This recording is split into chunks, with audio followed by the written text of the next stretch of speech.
So these are called Fizzing Whizbees.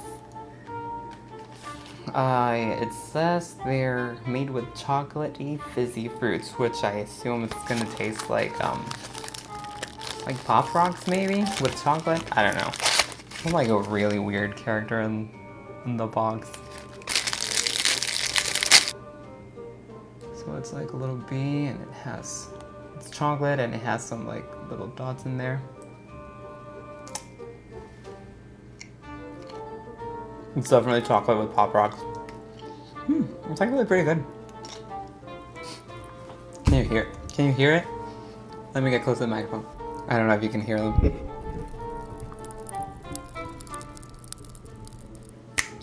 Now, it's time for the spoiler part of the review.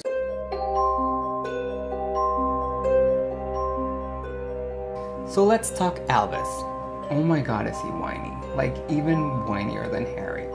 It makes you appreciate Harry even more, like now that he's an adult and a little bit less whiny. And what was up with that homoerotic relationship with Scorpio? I mean, I get it, you're best friends, but are you just friends? Are you more than friends? No judgment here, I'm just saying.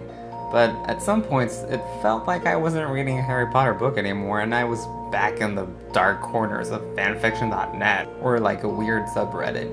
Okay, now, let's talk about the Time Turners.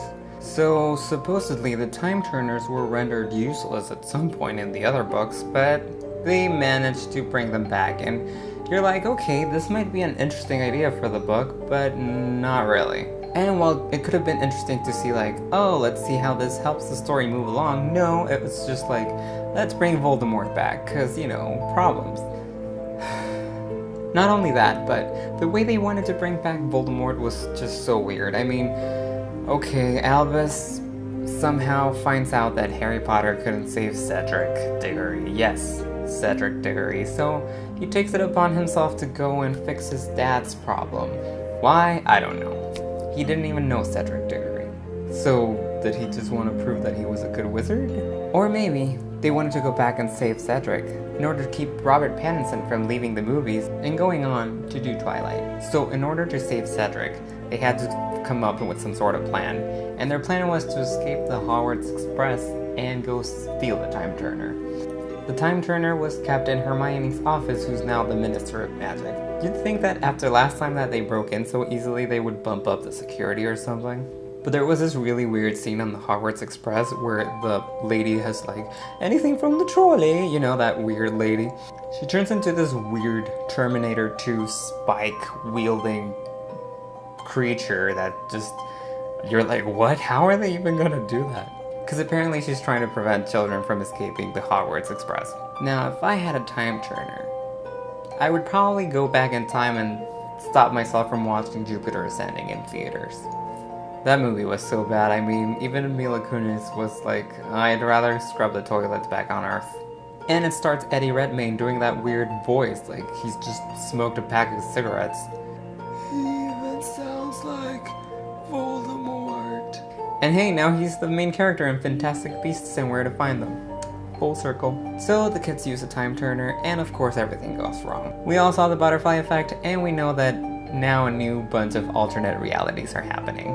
I gotta admit, there was this really cool alternate reality in which they explain what would have happened if Voldemort had won, which means Harry Potter was dead. But it was pretty cool seeing how different things were. And speaking of Voldemort, Delphi, his alleged daughter, makes an appearance. Now, where the hell did she come from? I mean, she's apparently Voldemort's and Bellatrix's daughter. When did Bellatrix have time to have a daughter? I mean, like, did she pop it out while she was being freed from Azkaban? So at some point, Albus and Scorpio travel back in time, and the time turner gets broken. Now they have to figure out a way, how do they get a message to their parents who are in the present, in order for them to save them. And not only that, but they had the time turner and they broke it, so how are the parents supposed to go back in time and save them? Oh wait, Draco also has a time turner. What? He never told anyone. Oh, I just happen to have a time turner, you know, hidden in my things. And even though the Harry Potter books were never known for their happy endings, they always had like a weird ending. This one has a really awkward and crappy one. It ends with Albus and Harry.